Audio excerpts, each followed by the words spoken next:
मैं पढ़ सकूंगा, वह बोल सकेगी, तुम चल सकोगे और हम चिल्ला सकेंगे।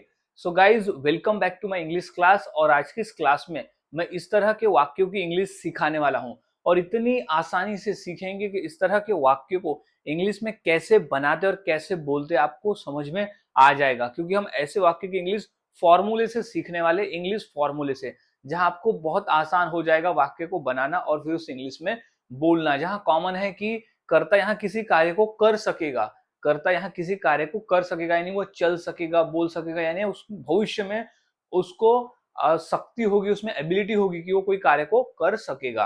और हाँ गाइज, मैंने ऐसे ही 300 सेंटेंस फॉर्मूला भी बनाया हुआ है, जिसके आधार पर आप आसानी से इस तरह के वाक्यों की इंग्लिश बनाकर बोल सकते हो जो हम अपने रोजाना के बोलचाल में बोलते हैं। तो ऐसे 300 वाक्य आपको यहाँ मिल रहे हैं और फॉर्मूले मिल जाएंगे, फॉर्मूले के साथ एग्जाम्पल के साथ में उसे समझाया गया है। सो गाइज, अब देख लेते हैं कि इस तरह के वाक्य को हम इंग्लिश में कैसे बनाते हैं और कैसे बोलते हैं। तो सबसे पहले हम समझ लेंगे फॉर्मूले को। तो सबसे पहला फॉर्मूले में हमारा आता है सब्जेक्ट। सब्जेक्ट यानी होता है कर्ता। अभी वो कर्ता कौन होता है? कर्ता यानी होता है आई, यू, ही, शी, इट, ये सब होता है कर्ता, जो कि सिचुएशन के हिसाब से हमें वहां लिख देना है। जैसे अगर मैं की बात करूं तो आई, तुम तो यू, जैसे वह कर सकेगा तो ही आ जाएगा, यानी सब्जेक्ट जो है वो सिचुएशन के हिसाब से आएगा। फिर हमें लगाना है विल बी एबल टू। यहाँ विल बी एबल टू का ही मतलब होता है सकेगा, सकेगी, सकेंगे। Will be able to common रहेगा हर इंग्लिश के वाक्य में। Will be able to common रहेगा, ये रट लेना है, अच्छी तरह से याद में रखना है। V1 यानी क्रिया। अब वो कौन सी क्रिया को करेगा, कौन सी क्रिया को करने में जो है वो सक्षम होगा, यानी को कौन सी क्रिया को कर सकेगा, चल सकेगा, बोल सकेगा, लिख सकेगा। तो यहाँ लिखना, बोलना, उठना, जाना, ये सब क्रियाएं हैं जो हम क्रिया की जगह V1 फॉर्म में हम उसे लिख देंगे सिचुएशन के हिसाब से। फिर आ जाएगा ऑब्जेक्ट, बचा हुआ भाग।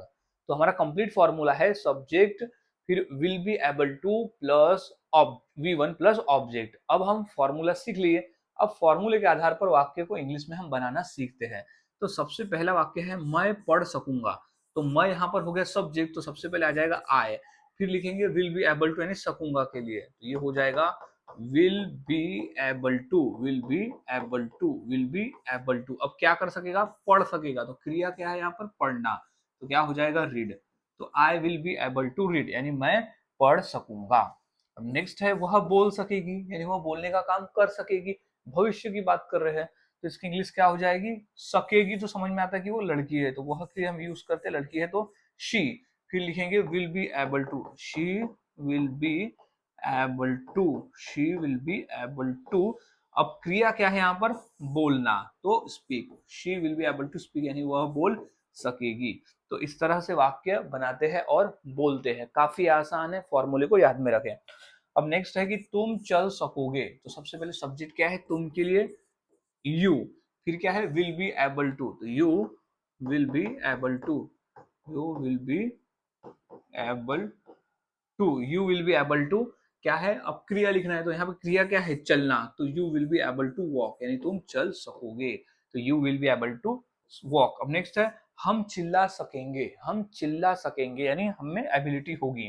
तो क्या हो जाएगा? हम की इंग्लिश हो जाएगी वी, हम की इंग्लिश हो जाएगी वी।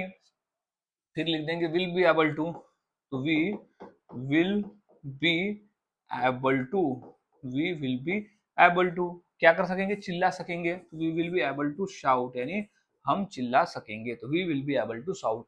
तो गाइस, इस तरह से वाक्य बनाए जाते हैं और बोले जाते हैं। बहुत आसान है, फॉर्मूले को याद में रखें और प्रैक्टिस करें। जितना प्रैक्टिस करोगे उतना आसान है और उतनी आसानी से आप बनाकर इसे बोल लेते हो। तो और देख लेते हैं, जैसे नेहा खाना बना सकेगी। तो सब्जेक्ट में सबसे पहले कौन है? नेहा। तो हम लिख देंगे यहाँ पर नेहा।